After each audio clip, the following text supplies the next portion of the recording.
Did you have issues with applying for visa when you were going? Hey guys, you're welcome back to my channel. This is Lifestyle with Hadassah. I'm Esther Adeyemo. If you're new here, hi. I really hope that you like my content and that you decide to join the family by subscribing. Don't also forget to turn on your notification bell so that you'll be alerted every single time that I post a new video. And if you're a returning subscriber, you already know how much I love you. Thank you guys so much for always coming back to watch more videos. I do not even take it for granted at all. Without wasting much time, guys, we're going to jump right into the agenda for today, which is to answer your frequently asked questions about Georgia. I have done a part 1 of this video before, and I'm going to leave it linked up. I think it's here. The YouTuber in me, don't disappoint me. I think it's up there. I'm going to leave the link up there so you can check it, just in case I do not answer your questions here. For instance, about can I get a job, can I work, I already answered those in that video, and I'm not going to be repeating those questions or answers here, so check that one just in case your questions are not answered in this one. Without further ado, let's get right into this video. Let me open my questions, guys. I think that I'm just going to jump right in and begin with the elephant in the room, because I think every single week I receive questions about this, which is about visa applications. Let me just read this one question so that people know I'm not joking. So this person said, did you have issues with applying for visa when you were going? Let me tell you guys why I haven't done a video about visa for a very long time on this channel, even though I received a lot of questions about that. It is because the process for visa right now, like for getting a visa to come to Tbilisi, Georgia, is very different from what it was like when I was doing mine, which is why my initial plan was to get somebody else who came to the country more recently, and then we talk about it, because these things keep changing. The first set of people that came to Tbilisi, they got their visa on arrival. So when they got into the country, they got their visa. For me, on the other hand, I had to go to Ethiopia to get my Georgian visa to come here. The process was totally different from what is going on right now. For a time during COVID period, they were giving e-visas, so you didn't have to travel to Ethiopia. It was a totally different process, and right now again the process is very different. So people used to ask, oh, what was your experience? Somebody even asked that I do a video on my experience getting my visa, and I'm like, that information is no longer valid anymore for you guys that are trying to come in right now, which is why I haven't made that video. So I'm just going to give a brief summary of what the process is like currently. Yeah, I received questions also about, oh, is it true that they're no longer giving Nigerians visas? Yes, it is true. For some reasons, a lot of people have been denied visas in recent times, especially Nigerians. I don't know if it's only Nigerians, but I've heard of a lot of Nigerians complain about denial of visas, which is why agents, if you have a good agent, they will no longer send you to Ethiopia. At this current time, when I'm recording this video, they will not send you. Today's date is July, just for reference sake, July 16th. So at this current time, your agents would most likely not send you to Ethiopia. In fact, no good agent will send you to Ethiopia, because they know that the chances of you getting your visa, your Georgian visa, are very, very slim. It's very risky because a lot of people are being denied right now. However, what is the alternative? So what is being done right now is you either get a Schengen visa or a UK visa. That's what people are using to come into Georgia. Now the process for that, I do not know. A totally different process from what I experienced, so that will depend on you and your agent, which is why you should get a good agent. If you need a good agent, you can reach out to me on Instagram. I will recommend agents that I know are good. Or if you're using an agent, or you're about to use an agent and you're not very sure is this agent a good person or not, just slide into my DM. I got you. I don't have to hide my mouth. If the person is rubbish, I'll tell you this person is trash. I'm sorry, but I have been scarred, but like I have had an experience with a bad agent before, so I don't used to even hide it when it comes to that. Not when I was coming here, when I was going to Hungary. So I know what it feels like to lose money because you're working with a bad agent. So if you're not sure, you can ask me, oh, is this agent a good agent? Me, I'll tell you. I've heard people complain about this agent. I don't think that agent is good. Don't use him. If you decide to still go ahead, bless your heart, but I'll try to tell you the truth. And if you ask me to recommend one for you to work with, I would recommend someone to work with. Shall be serious when you come. So don't come and ask me for an agent when you know that you don't plan on working with the person. I mean, what can I do? I'll still tell you, but just talking from experience. Okay, so that's it for visa. Now that we've gotten that out of the way, let's move on. I think one of the questions I've gotten a lot recently is about accommodation. The last time I did this video, like answered your frequently asked questions, circumstances were very different. So right now, the prices for accommodation is sadly very expensive. Right now, for a 1-bedroom, the most likely price you would see is $400, $350. I'm not sure. I'm really not sure. Like in recent times, I've not heard of anybody that got an accommodation for $350. $400 for 1-bedroom is the price and the amount I've been hearing of a lot recently. I don't know if there are still houses for $350. I've not found anyone. I've not seen anyone. But I mean, with prayer, you can try and check. But if you're coming here, I think your budget at this point should be from $400. It's sad, but what can we do? For 2 bedrooms, 600. 600. Yeah, can say 600. Yeah, depending on location. 700, 750, 800. 800 is a stretch. No, let's just say from 600, 600, 650, 700, 750. I keep doing like this. I think it's the new. I'm sorry, guys. I'm sorry. Then for 3 bedrooms, 750, 800, depending on location and your budget, depending on what you have in mind. You might see a house for like 700, 3-bedroom, but you will not like it maybe because one of the rooms is very tiny. Like one of the rooms is a boys' quarters, then the other 2 are master's bedrooms, like that kind of thing. Or one of the rooms is very big and then the other 2 are very small. So that's usually the problem.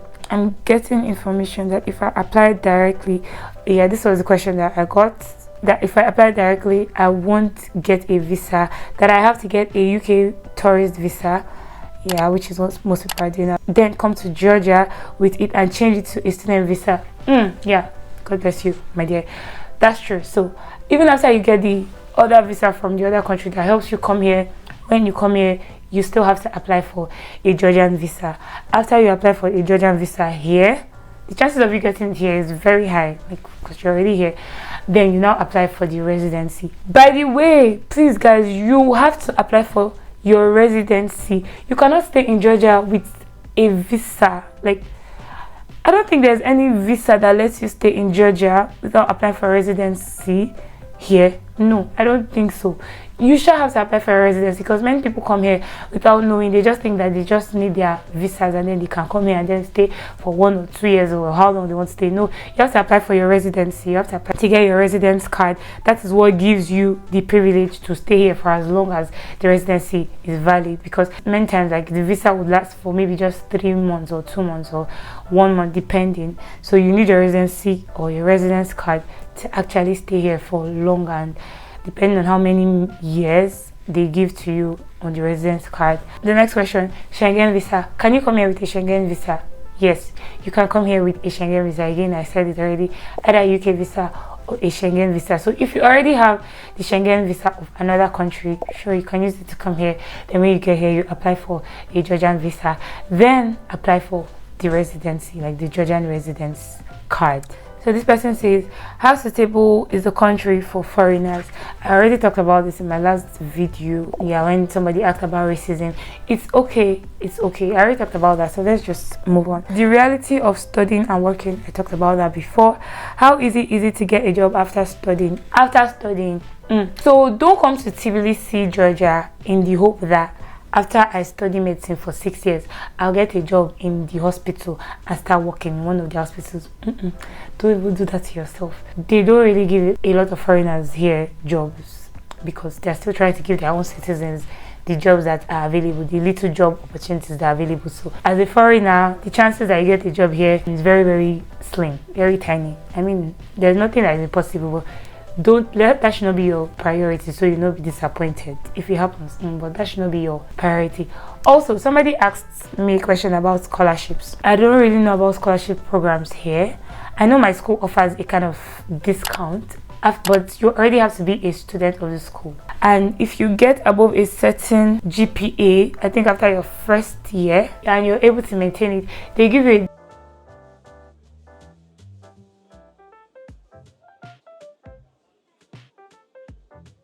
So for scholarships, no, there are not really scholarship opportunities available here in Tbilisi. Unfortunately, you have to pay your fees yourself. How easy is it to bring my family in? Again, Tbilisi is not a place that you... Tbilisi is not the US. Like, Georgia is not the United States of America. Neither is it Canada. Neither is it the UK. I don't think you should be trying to relocate your family to this place, because what do they have? Like, to be honest, people just come here for school, and when you're done with your school, go somewhere else. Find a job somewhere else that will give you better opportunities, somewhere that has greener pastures. This place is just good for their education. I'm serious. So don't be trying to relocate your family here. No, this is not the place to relocate. This is just the place to just come and do your education, or just one thing for me 1 or 2 years and leave. I mean, but God can still bless you here. God can bless you anywhere. I'm just talking like generally, Sha. How easy is it to be able to pay my school fees of £4,000 during a year, even though that's not a plan? So this question, again, I don't really understand the concept of the question. I think the answer is basically it depends on you and your ability, like your purse, your wallet. Some schools give you the chance to pay your fees instrumentally. Let me give an example of one I'm very sure. New Vision, for instance, can pay your school fees in installments. My school, on the other hand, University of Georgia, UG, I mean, they give you that opportunity, but they will be on your neck. They will not let you breathe. You will literally not breathe. I'm not even joking. They'll keep like, and then they split it themselves. So they give you the dates to pay. So if they give you 3 installments to pay, they'll tell you, oh, this first amount of maybe $2,000 paid by the 15th of June. This second amount of maybe 1.15 paid by the 22nd of July. Then this last amount paid by August 24th. Like, and it's annoying sometimes, because I'm like, me that applied for my fees to be split, did I not know that this time is too short for me to pay it? That's why I wanted it to be split. But anyhow they are splitting it, they will still split it the way they want and the way that suits them. I think for New Vision is more flexible, so you can split it yourself, something like that, or whatever amount you have you can go and pay, something like that. But with UG, hey, Amo, just have your money if you're coming to UG, because these people 1 week's exam, they'll close your portal. You not write exam. So yeah, but I mean, it's really annoying. That's one really annoying thing about them. I've talked about it before about my school, but I said that they are great too, but when it comes to money, they don't joke with their money. So shall hold your money. So for a school like UG, if you're coming to a school like UG, my advice to you will be try to always make sure that you're making plans to pay your fees in advance. So because they take the fees for next semester, this semester, like now my next semester starts in October, and they expect that I should have paid my fees by June last month, like my fees for the next semester. That's how they did. So basically, if you're going to a school like UG, you have to try to plan to pay your fees in advance. Don't wait for the semester to come before you start paying your fees, because they can block your portal this semester because of that next semester school fees, and you know they will not let you write exam. You will not be saying plenty stories. You will not start going to admin, running to this block, running to that block. This is what God provide for all of us in Jesus' name. Amen. I don't know, I don't really understand what the question is more about, like how easy it is. It depends on you. Actually, it depends on your purse, your wallet. Can you, if you can, please by all means do it. It's advisable that you do. For you, the thing is, it's advisable if you have the entire amount for a whole year, just pay everything instead of waiting to split. But if that is not the case, then you split it per semester, but they want you to pay for the whole year at once from the beginning. How conducive is the school environment? It's conducive enough. I guess it's okay. There's Wi-Fi, there are ebooks, there are like places you can study, library, cafes, different places.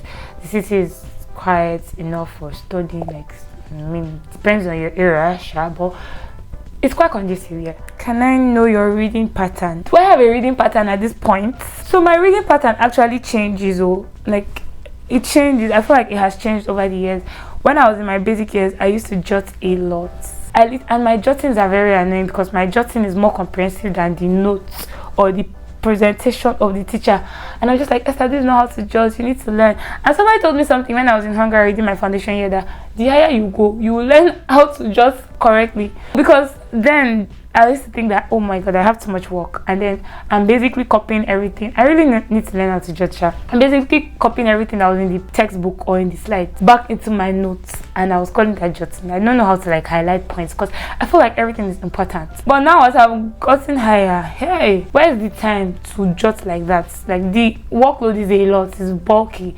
You cannot be copying everything that's already inside the presentation. So now what I even do is I don't jot as much. Now what I do is read through the presentations. The plan is to be able to have read it at least twice before exam or by exam time. So I read through my presentations. Like if I have presentations, if I have to read textbooks, I read through my textbooks. Now I just read through because I'm trying to like piece information. I barely jot these days, to be honest, because if I'm jotting, I'll not be able to cover my syllabus or cover like each workload for each class. So I really barely jot. If I'm jotting, it's maybe like when I have time, like during the weekend, and okay, we can sit down here. But when I have to have tests every day, I don't do a lot of jotting. So I read through the PPTs, then I use videos. There are different videos that help. YouTube is a great place to find videos. I use Osmosis, I use Sketchy.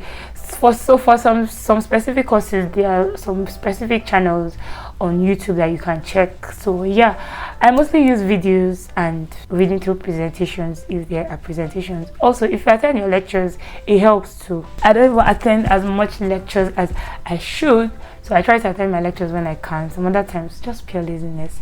Some other times, I'm actually doing something and it's maybe clashing with that lecture time, and lectures are not compulsory. So if you can actually attend your lectures, it helps because number one, when you're already through the PPT, you already have a pre-knowledge about it, so it's not new.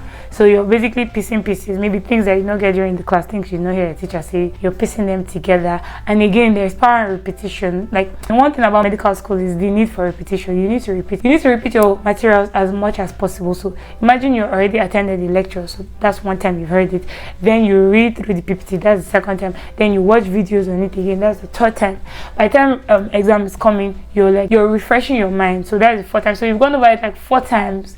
It really helps. It really helps that when you just hear it one time, maybe at the time for exam, like that one, it will not stick. It will not stick to your brain. So that's basically how I do it at this current state of my life. Another thing that oh yeah, by the way, that I try to do, even though because of I don't have a very good tablet for that, it's not always very effective, is jotting on the tablets.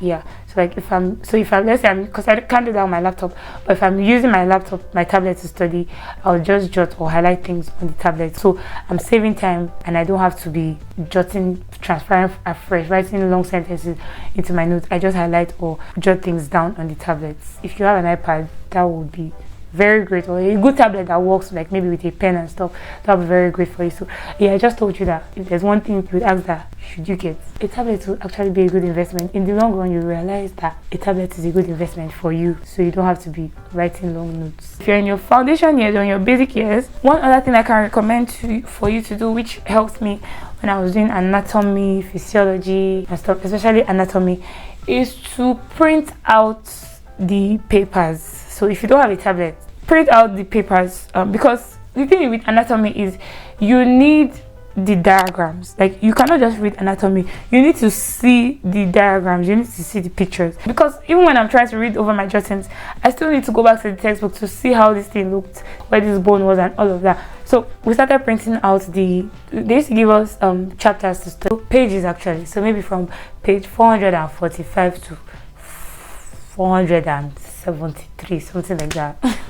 So that's why the thing is, because by the time you print out all of those papers from time to time, you share money like that's accumulating. So yeah, but it was a better option, it was an easier option for us. So yeah, just to throw it out there in case it would help you or anybody else. I think I just have like 2 more questions and then we're done, because this is already very long, I believe. How was your first year? How did you stay on your own? Weren't you afraid? My first year was okay, I guess. So I came here, I didn't know anybody in Tbilisi. Okay, I just knew 2 people. So one was the agent that brought me here, who I met in Port Harcourt by the divine orchestration of God, where he was advertising this school after I was looking for where else to go to after I left Hungary because of expenses. By the way, yes, sometimes I get questions like, oh, why did you leave Hungary? It was just basically because of the expensive. It was really, really expensive there. I was just in my foundation year for 1 year, and I was supposed to get into first year, and in my first year I was supposed to pay like more than triple the amount I was paying for foundation year. It was a lot. So on my jackpot I ran away. So yeah, that's the only reason why I left. That was actually the major reason why I left. I feel like along the line maybe I would have left for some other reason, but that was the reason why I left at that time. Then the second person I knew was my friend who was also in Hungary that had come here, and I knew like when he was transferring. So at least when I was coming, I knew that I knew one person or two people. So the thing for me is when I came here for first year, it did not feel new per se. Yeah, it was new. Basically, it didn't feel like I was fresh out of the country because I'd already been to Hungary for a year. And when I was there, I was living with one of my friends that like we attended secondary school together. So again, she helped me through things, through the whole what it's like living the abroad or Europe experience. She helped me with that, so it didn't feel too new because I had help. So by the time I came here, I already had an idea of what things can be like, so it didn't feel too new. So I don't even really know how to answer that question. But worried or scared about living alone? Nope, for a minute I did not. I never had that fear. I feel like because I already like my space normally, even back home I would spend most of my time in the room alone, while every other person is in the living room or outside or going out and stuff. So yeah, I feel like the person asking this question is probably a young person, like maybe very young, because a lot of underage people come here, so maybe you're underage and that's why you're asking. I'll just say everything will be fine. Don't worry, don't be scared. You grow into everything, you settle in well. If you have a friend, maybe one, even if it's just one person is fine, or two people, it really helps. It goes a long way to help you. They can help show you around, tell you where to get stuff and all. How can I get a housemate is another question I get a lot. Let me just address that now. So for me, what I did was, because I did not want to come into a country that I did not know anybody and just live with anybody. Some agents try to arrange housemates for you. It has worked for some people, but I've heard people tell terrible tales and talk about bad experiences they've had because of that. So I was not in the mood for that. I was not down for that at all. I did not want to live with somebody that I did not know. So the agreement I had with my parents was I come here, scout around, maybe for like a year, I live alone, and then checking friends, and then if there's somebody that I finally feel okay, I think I can live with this person, I feel like I'll be comfortable with this person, yeah, then we're moving together. And so that was what I did. I came here and I lived alone for roughly about 1 year. I don't know if it was up to a year, but roughly around like 1 year. Then I moved in with my current housemate now, because she was also living alone then. About how you can get a housemate, what I did is the same thing I would usually advise people to do. Like, I think you should come here first. Maybe by the time like you meet your classmates or meet people from church and stuff like that, you get to find out who you think you would be comfortable living with. Or if you don't think that can work for you, you really want to get a housemate before you come in, then maybe ask your agent if they have somebody else. Maybe if they're bringing someone else into the country at the same time, they can pair you guys together. You guys can start communicating. Or if they have somebody else, they can tell you about the person. Or if you have friends here, like you can tell them, oh, I'm coming, would you like us to live together? Or do you know anybody? Like you can ask your friends, do you know anybody looking for a housemate? I'm coming by so time, that kind of thing. Yeah, I think that's basically all. This video is already too long, so I'm going to end it here. Thank you for watching. I really hope that this was helpful to you. I hope if your question was one of the questions I answered, that you have more clarity on that. You can drop more questions that you have in the comment section if I've not answered it in this video or in the previous video, but please check out the last video in case I already answered it there, because I'm not going to repeat like the same thing. But if you have like fresh new questions, you can drop them in the comment section or reach out to me on Instagram and I'll try my best to reply as early as possible. Alright guys, that's it. I will see you in my next video. Until then, stay healthy, stay safe. If you still have not subscribed until now, I have no words. All I can say is please subscribe. Don't do that. Stop it, subscribe. Thank you. I'll see you in my next video. Until then, stay healthy and stay safe, guys. Love you. Bye. All the best.